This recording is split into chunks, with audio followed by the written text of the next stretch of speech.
My mom got on the line too, and she had news of her own. Apparently, she'd been talking to various relatives, stirring up a storm of concern about my so-called abandonment of family duties. Now, there was a family meeting on the horizon, a virtual one, where I was expected to be grilled over my financial contributions, or lack thereof. Mom, we're all meeting to talk about this. You need to be there. It's important. Like I needed another meeting in my life where I would be painted as the villain for choosing financial independence over endless support. The call ended with them, making it clear they were unhappy with my decisions, and I was left fuming, yet conflicted. Do I continue to pull away and focus on my own financial health, or do I give in to their demands to keep the peace? In the midst of all this, my sister, who hadn't directly spoken to me since she moved into my old space, decided it was a good time to reach out. Not to mend fences, but to join in on the pressure. Sister, think about the kids. You don't want to be the one they blame for having to switch schools. Don't be selfish. Her words hit a nerve, not because they made me feel guilty, but because of the sheer audacity. This was the same woman who'd managed her finances so poorly that she was now relying on our parents, and by extension me, to bail her out. Her hypocrisy was glaring. I didn't reply to her message. Instead, I spent the next few days mulling over everything. The more I thought about it, the more I realized how unfair the entire situation was. I was being asked to sacrifice my financial well-being to support not only my parents, but now an extended family network that seemed to have endless expectations. The family meeting loomed large, and when the day came, I logged in with a heavy heart, but a clear head. The array of faces on my screen was like a panel of judges ready to decree my fate. The conversation went as expected, and we're all worried about you distancing yourself from your responsibilities. Uncle, family should come first, above all. You need to think about what's more important here. The accusations and guilt trips were thrown around liberally, and I found myself defending my choices more vigorously than I ever had. I laid out my financial plans, the need to secure my future, and the unfairness of being the sole financial buffer for everyone else's shortcomings. It was draining emotionally and mentally to have to justify my life choices to a group of people who seemed only interested in what I could give, not in my well-being. By the end of the meeting, I was exhausted, but something in me had shifted. The clarity that came from speaking my truth was liberating. I realized that while family is important, the toxicity of this dynamic was not something I had to accept passively. I decided then and there to set boundaries. I communicated clearly that while I would always love them, I could no longer be their financial crutch. I would help when I could, but not at the expense of my own financial security. The backlash was immediate. More calls, more messages, more guilt, but I held firm. It wasn't easy, but it was necessary. So here I am sharing this with you all, not just as a vent, but as a reminder. Sometimes standing up for yourself is the toughest thing you can do, especially when it comes to family, but it's also the most crucial for your own sanity and stability. Thanks for listening. Any advice or thoughts are more than welcome. How do you handle family expectations without losing yourself in the process? Because right now, that's the balance I'm trying to strike. Update 2. Hey everyone. Back again with another hefty dose of my ongoing family drama. Seriously, just when I thought I'd established some ground rules that might actually stick, the situation managed to escalate even further. It's like setting boundaries was the cue for everyone to double down on their efforts to pull me back in. It's exhausting to say the least. So after that super intense family meeting where I stood my ground about not being an ATM for everyone's financial crisis, I really hoped things might cool off a bit, but boy was I wrong. If anything, it seems my attempts to establish some limits only stirred the pot even more. A few days after the meeting, I got an email not from my parents or my sister, but from an aunt who's always fancied herself as the family's moral compass. The email was a doozy. Longer than your average rant, packed with accusations and guilt-tripping. Email from Aunt, we need to address a serious issue concerning your recent decisions. It has become apparent that you are withdrawing from your family responsibilities. This behavior is not only disappointing, but deeply troubling to all of us who care about the family's well-being. Your parents have done so much for you. And now, when they need your support, you're choosing to prioritize your financial independence over their needs and those of your sister's family. This is a crucial time for your sister, and she needs all the support we can give her. We expect you to reconsider your stance and start contributing more significantly to her mortgage and the children's extracurricular activities. Remember, family is everything. We must support each other, especially during hard times. Reading that email felt like I was being lectured by someone who had no idea or didn't care about the pressures I was already under. The level of entitlement was staggering, but that wasn't the end of it. Just when I thought it couldn't get more invasive, my mom decided to take things up a notch by calling my employer. Yes, you read that correctly. She actually called my place of work. Fortunately, she didn't get through to my boss directly, but the message she left with his secretary was enough to raise a lot of eyebrows. Mom's message to my boss. Hello, this is Mom's name. I'm calling as his mother to discuss some urgent family matters that might affect his performance at work. We're going through a tough time, and it's crucial he supports us more. It would be helpful if you could encourage him to take his responsibilities seriously. Thank you. When I heard about this, I was beyond mortified. The idea that she would drag my professional life into this mess was something I hadn't even considered as a possibility.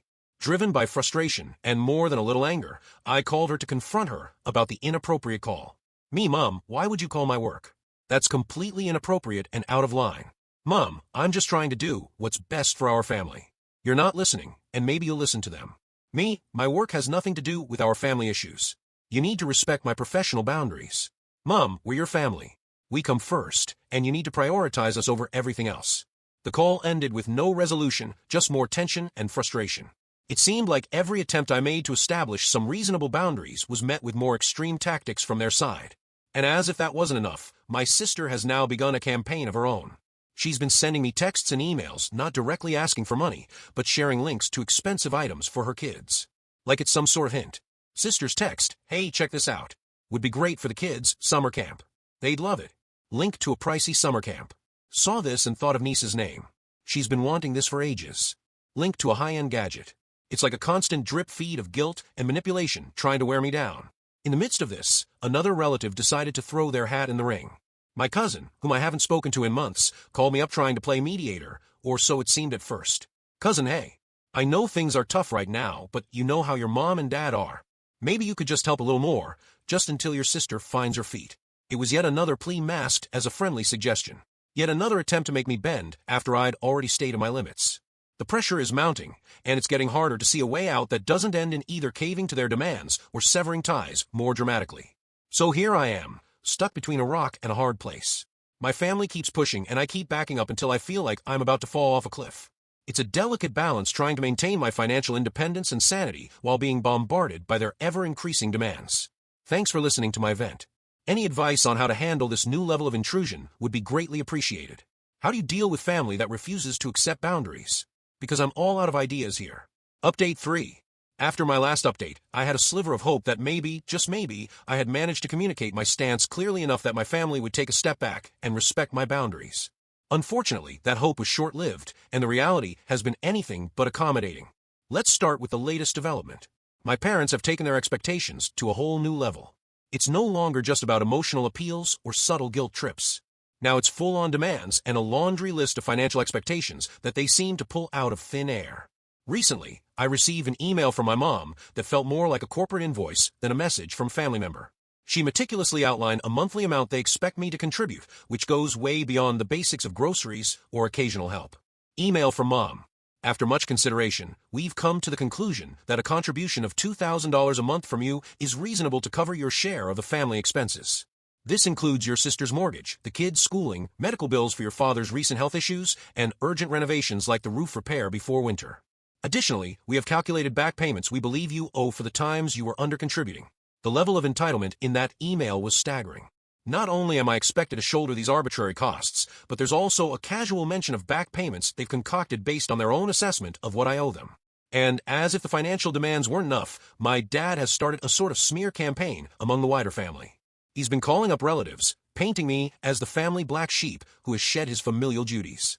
This has resulted in a barrage of calls and messages from cousins, uncles, and aunts I haven't heard from in ages, each echoing the same sentiments about family duty and loyalty. One of my uncles even left a voicemail that could have been scripted for maximum guilt induction. Uncle's voicemail: "Hey, it's Uncle Name. Just got off the phone with your dad, and it's really a shame to hear what's going on. Family should stick together, especially in tough times. We didn't raise you to turn your back on family. Think about what you're doing." Meanwhile, my sister has found a new platform for her side of the story, social media.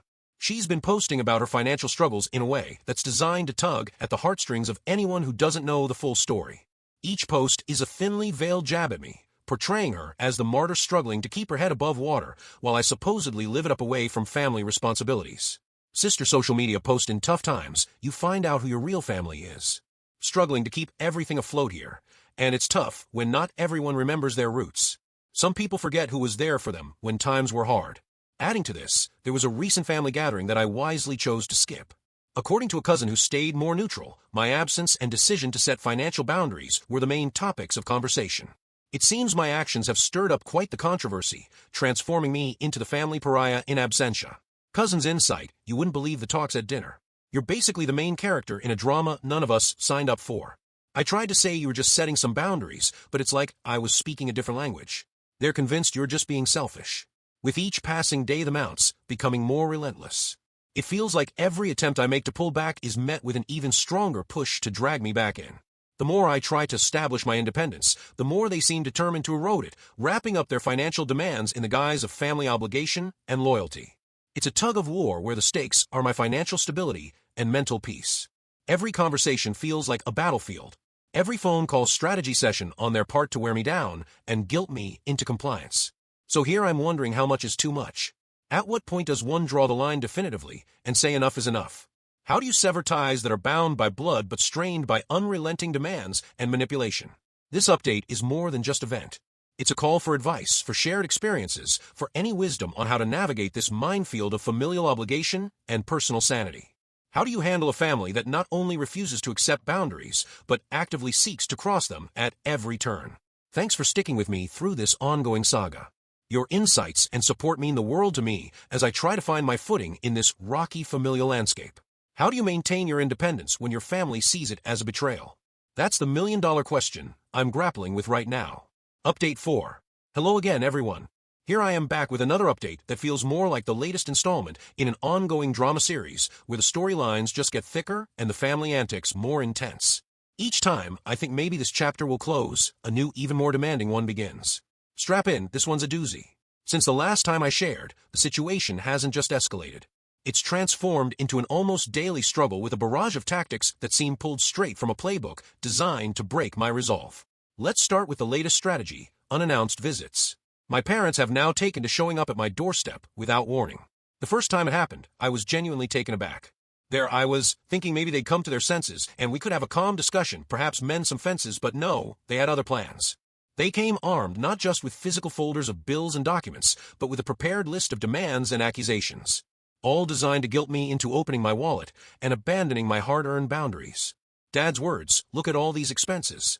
Your sister's struggling, us struggling, and here you are living like none of that matters.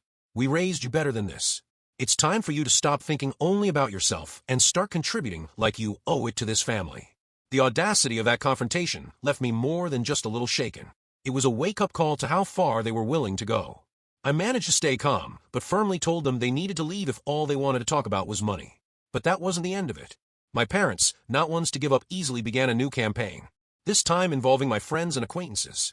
They started reaching out under the pretense of being concerned about me, subtly implying to anyone they could reach that my recent distancing from family duties was due to some kind of personal crisis or breakdown. One of my close friends shared their encounter with me. Friend's account, hey, just so you know, I got a call from your mom. She was talking about how you've been avoiding family responsibilities and hinted that maybe you were struggling with something deeper. She asked if I'd noticed any worrying changes in you. This maneuver was not just manipulative, it was invasive and embarrassing. To think that my own family would go so far as to paint me as unstable just to rope me back into the fold was something I hadn't anticipated. And then there's my sister, who until recently had been somewhat quieter compared to my parents. She changed tactics, opting for a more direct and aggressive approach. She began sending me messages that were harsher and more guilt-inducing than before, blaming me outright for the hardships she was facing. Sister's latest message, everyone's struggling, and you're out there living it up. How do you think that makes us feel? The kids keep asking about you. They don't understand why their uncle has just cut them off. You're ruining everything with your selfishness. Each message from her was like a strike designed to hit emotional nerves and guilt me into submission. It's clear now that they're all in on this together, each playing their part in a coordinated effort to wear me down. So here I am, caught in an almost daily battle to maintain some semblance of independence and sanity. The pressure is relentless. Every unreturned call feels like a victory, and every answered one a setback. My personal life, my professional life, it's all starting to feel like it's under siege. Amidst this chaos, I've had to start setting even firmer boundaries. Not just with my family, but within my own life. To protect my mental health, I've begun screening calls more rigorously, limiting my availability, and in some cases, having very frank conversations with friends and colleagues to preempt any misinformation coming from my family. This constant defense mode is exhausting. It's like being on high alert all the time, and it's not how I want to live, but the alternative, giving in to their demands, would cost me not just financially, but emotionally and ethically. I'm sharing this update not just as a vent, but as a plea for advice and solidarity. For those of you who've navigated similar treacherous family dynamics, how did you manage? How do you maintain boundaries without severing ties completely? Or is cutting ties the only way to regain peace? Thanks for sticking with me through this saga. Your insights, advice, and shared experiences are invaluable as I navigate this incredibly tricky path. How do you keep standing your ground when every day feels like a new battle? Because right now, that's the challenge I'm facing. Last update. Hello everyone. It's me again. This might be my last update for quite some time, if not the final one. As many of you know, the relentless family drama I've been chronicling here has reached a pivotal moment.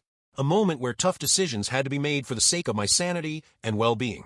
After much thought and overwhelming tide of events, I've made the difficult choice to cut ties with my family and move to another state for a fresh start.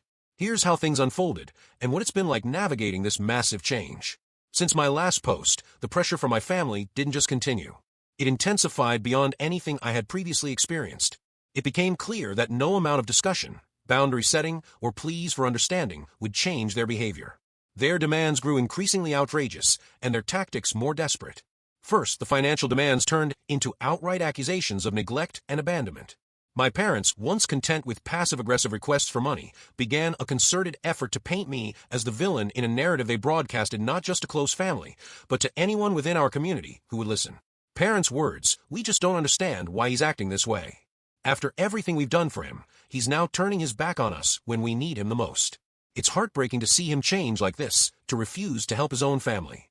The emotional toll of being portrayed as the family outcast was immense. I began receiving messages and calls from relatives I hadn't spoken to in years, each echoing the sentiments my parents had shared.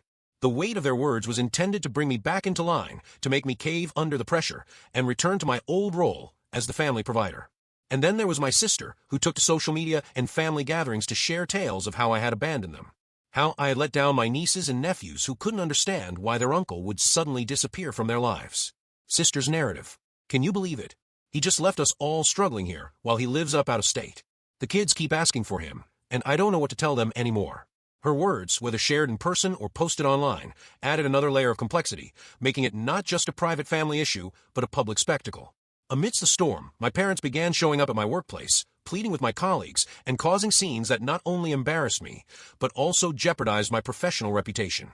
Each visit was more dramatic than the last, filled with tears and tales of woe intended to paint me as the heartless son who'd gone astray. Parents, please, you have to understand. We wouldn't do this if it weren't absolutely necessary. We just want our son back the way he used to be, helping his family. Facing this level of public and private pressure, I realized that the boundaries I was trying to set were not just being ignored. They were being actively challenged in every way possible. It became painfully clear that the only way to preserve my mental health and regain control over my life was to make a radical change. So I decided to move. I packed up my life, accepted a job offer in another state, and left behind the world I knew. This decision wasn't made lightly. It came with a heavy heart and a lot of soul-searching. I knew that moving away and cutting ties would alter my relationship with my family forever. The move itself was both liberating and incredibly challenging. Starting over in a new place meant not just setting up a new home, but also building a new support network from scratch. It meant learning to live without the constant family drama, but also dealing with the guilt and emotional fallout that came with such a definitive separation. Since relocating, my days have been a mix of relief and reflection. There's a peace that comes with no longer being on high alert for the next family crisis, but there's also a sadness in knowing that my ties to my family are severed, perhaps irreparably. Every day brings new challenges and opportunities. I'm exploring my new city, meeting new people, and discovering parts of myself that were buried under years of familial obligations and guilt. I'm learning that while I can cherish the good memories of my family, I can also acknowledge and move away from the toxic patterns that dominated our interactions. This decision to move and cut ties hasn't solved all my problems, but it has given me a space to breathe, to plan for a future that I dictate based on my needs and aspirations, not my family's demands. It's a chance to redefine what family means to me and how I engage with those I love. I wanted to share this final update as a thank you to everyone who's followed along, offered advice, and shared their own stories. Your support has been a beacon during some of my darkest days. For anyone else going through similar struggles, know that sometimes the hardest choices are the ones that lead to the greatest growth. Take care of yourselves, and remember it's okay to choose your own well-being over familial obligations that seek to diminish you. Here's to new beginnings, to healing, and to finding peace wherever you may be. I paid my parents $1,800 a month, but they evicted me to spoil my jobless sister. My shocking revenge left the family in chaos. I'm 29, living a pretty stable life, working hard in a job that has me out of town half the month. Despite my hectic schedule, I've been living with my parents and helping them out financially, paying $1,800 a month for rent and groceries, which is a hefty chunk of my income. Now, I don't mind helping my folks. That's what family does, right? But the way they've handled recent events has really shown their true colors. Let's start with how things usually go down in our family. My parents have always had this way of favoring my sister. Maybe it's because she's the only daughter or she's got kids, but it's been pretty obvious over the years.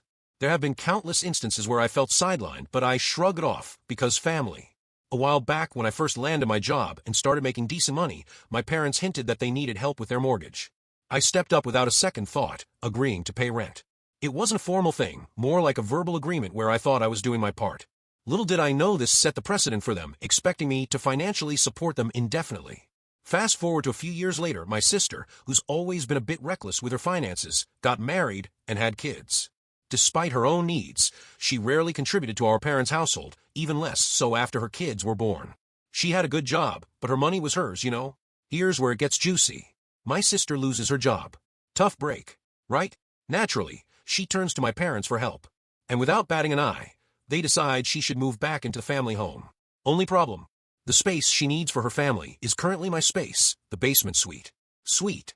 I remember coming home one evening, and my parents sat me down for a talk. Here's how that went down. Mom, honey, you know your sister's situation.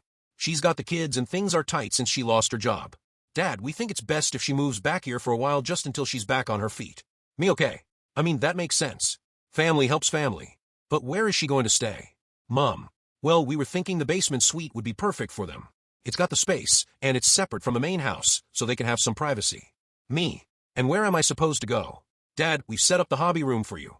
It's cozy. Me, you mean the tiny room filled with Mom's sewing and craft stuff? Mom, it's only temporary. Besides, it's our house, and we need to make decisions that benefit the family as a whole. I was stunned. They were asking me to squeeze into a glorified closet so my sister could have my entire suite. It felt so unfair. I didn't argue much after that. I knew it wouldn't change their minds. Instead, I packed up my essentials, clothes, and laptop and figured out a new plan. I booked an all-inclusive resort for my week off, cheaper than paying rent and groceries at home. When I told my parents, they seemed fine at first. Then came the demands for rent and groceries money, as if I hadn't moved out. That led to another heated conversation. Mom, where's the money for rent and groceries? We're counting on that to help support your sister. Me, I moved out. Why would I pay for a place I don't live in anymore? Dad, you can't just leave your family hanging. We're in a bind here. Me, but you gave my living space away. You can't expect me to pay for that. Then my sister chimed in over the phone. Sister, you're being selfish. I have a family to support. We need that space more than you do. Me, and when you were working, did you send money to Mom and Dad? No, you needed your money. Now I need mine. She tried to bargain, offering to move upstairs if I came back, but by then I'd crunched the numbers. Staying an all-inclusive during my off weeks was not only cheap, but also stress-free compared to living with the constant demands at home. Despite everything, I sent my parents $500 for groceries out of guilt and a sense of duty. But that didn't stop the barrage of criticism from them and other relatives, calling me an idiot for abandoning the family in a time of need. It's been hard, but moving out has given me perspective on how much I've been enabling their dependency on me. The accusations of being selfish, especially when I've been anything but, really made it clear that my sister and my parents have been taking advantage of my willingness to help. So, am I the idiot for moving out after being basically evicted from my space? I don't think so. I think it's about time I put my own needs and financial stability first. After all, if I'm not living there and not eating there, why should I continue to pay as if I am? Now for the top comments before the update. Not the idiot. Your parents made you pay $1,800 for a room in Edmonton, and you were only there for 2 weeks. Your family is taking advantage of you. You also gave them $500, so don't feel bad for leaving, and don't look back. Lord, tell me you're the scapegoat without telling me you're the scapegoat. There was no communication, no family meeting, no decision together. They decided unilaterally to evict you from the space you were living in to support your sister without any conversation, and expected you to take it. I think there is nothing wrong with helping your parents, so I wouldn't necessarily say your old rent was a problem. But it's crazy that they would kick you out and expect the rent and grocery money to remain unchanged. Honestly, it's healthier for you to be on your own anyway. $1,800 for 2 weeks is overcharging for a basement suite. Opie's parents overcharged him rent, then they kicked him to a small room to accommodate their daughter, and expected him to grin and bear it. I'm pretty sure they've never heard the term, don't bite the hand that feeds you. In this case, they marked the hand that fed them. Yep, exactly. That's what the family wanted. Free is $1,800 and the ability to boss and serve up wherever they want. Don't forget about the babysitting. His parents raised him, and his sister's husband is exhausted and needs help on demand. You didn't agree to subsidize your entire family on your salary while you stayed in a tiny hobby room and babysitting your sister's children. Food too. That's just extra ridiculous. Good for you. I'm moving out and getting way better all-inclusive warmer accommodation with a few margaritas thrown in. Update 1. After my somewhat dramatic exit from a family home, where I traded my basement suite for the unpredictability of various resorts during my off weeks from work, I was ready to embrace a little peace. However, peace seems to be a luxury that's not on the menu for me right now. It all started with a phone call from my dad. I was half expecting it to be an olive branch, maybe a little acknowledgement that they'd pushed too hard, or an admission that they missed having me around, but nope. It wasn't anything close to that. Instead, it was more like a summons back to the family fold, but this time with added financial responsibilities. Dad was on the other end, sounding more stressed than usual. Dad, listen. We need to discuss your sister's situation further. It's worse than we thought. Me, Dad, I'm already sending money for groceries. I'm helping from a distance as best I can. Dad, that's not going to cut it anymore. She's in a real bind, and now there are school fees for the kids that need covering. That caught me off guard. I mean school fees. Since when did my responsibility extend to covering my niece's education expenses? Me. Why am I expected to contribute to that? Shouldn't that be on her and what she can manage? Dad, it's about supporting family. That's how it should be. Before I could argue further, he threw in another guilt comment suggesting that if I didn't step up, the kids might have to leave their school due to financial constraints. It felt like emotional blackmail, but that wasn't all.